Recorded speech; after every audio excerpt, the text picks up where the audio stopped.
Welcome back to Spy X Family Anime Review, episode number 8.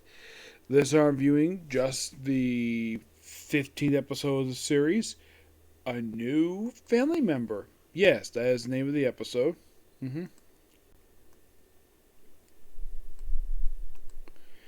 Yeah, this one adapts from pretty much from chapters 22 and 23 of the Doggy Crisis arc. And this pretty much is the conclusion to this particular arc. Yeah, it's really quick. Episode starts out basically with a recap of pretty much the last two episodes they've had for this arc so far. And then we begin right where we left off last episode, where Lloyd is about to be attacked by the dog, who is basically having a bomb. He shoots the dog, he manages to remove the bomb, throw it over into the water. The dog basically is biting him. The person who's the leader of the terrorist organization is wondering who the heck, like, how is this old geezer basically, this is what he's saying, how go he's a geezer to able to avoid that. And he sees Lloyd, but not see his face per se, he see a figure, and he drives away, and Lloyd puts the dog in a dumpster. And there's nothing about the dog. And then meanwhile, though, Lloyd goes to have a debriefing with his boss. Everything's resolved there, and then, well, then of course we have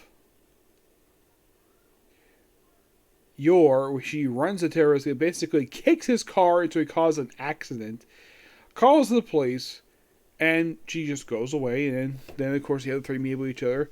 And of course Lloyd does obviously yell at Anya for running off. And then we have Sylvia come out without her hat on, surprisingly. Yes, the beautiful Sylvia, who's voiced by Stephanie Young, comes out. Of course, she works for the Secret Service, even though she works for WISE. And she wants to take the dog, but basically, and of course they couldn't find the dog, but Anya wants to keep the dog because his dog saved her life. And after some convincing, yeah, but the guy get the dog, get a medical check first. Okay. And of course she's avoided with the dog for the next day. They get the dog back, no problem, and they gotta figure out like welcome to the family, and then of course they gotta give him a name. Not yet, so. And of course, she goes to school, brags to a couple people that she's got a dog, tells Becky. Becky's very happy with her. Tells Damien, he doesn't give a damn. Then, of course, basically, like, she comes home, and then the dog licks her, and of course takes her to the park.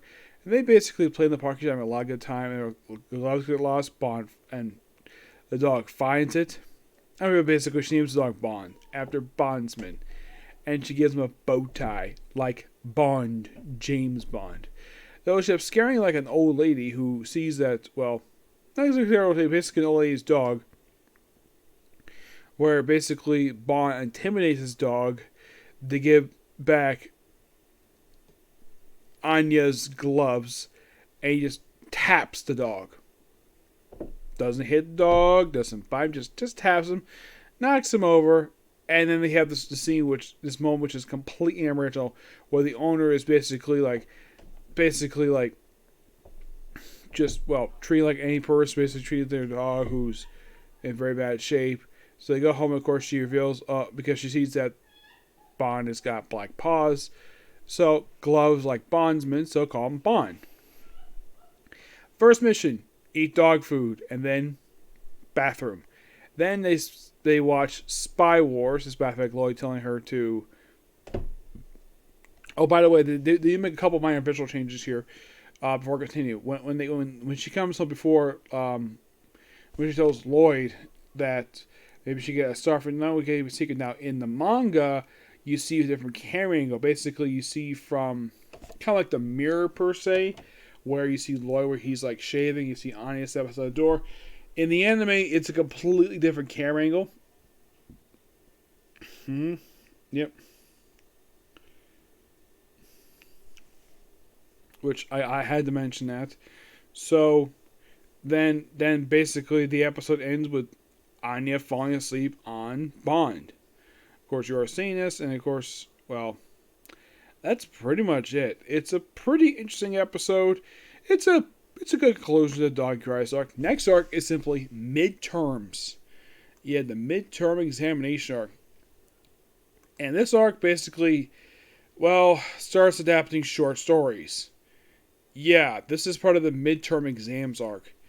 Yeah, which is simply put 5 chapters and 2 short stories.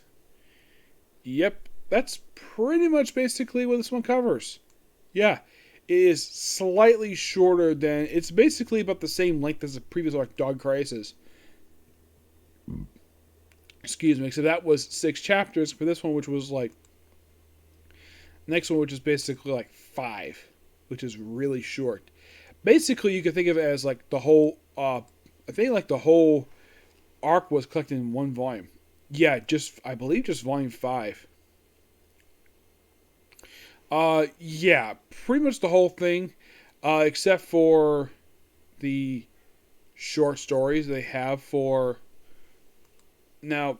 Yeah, basically this is collected in like one volume,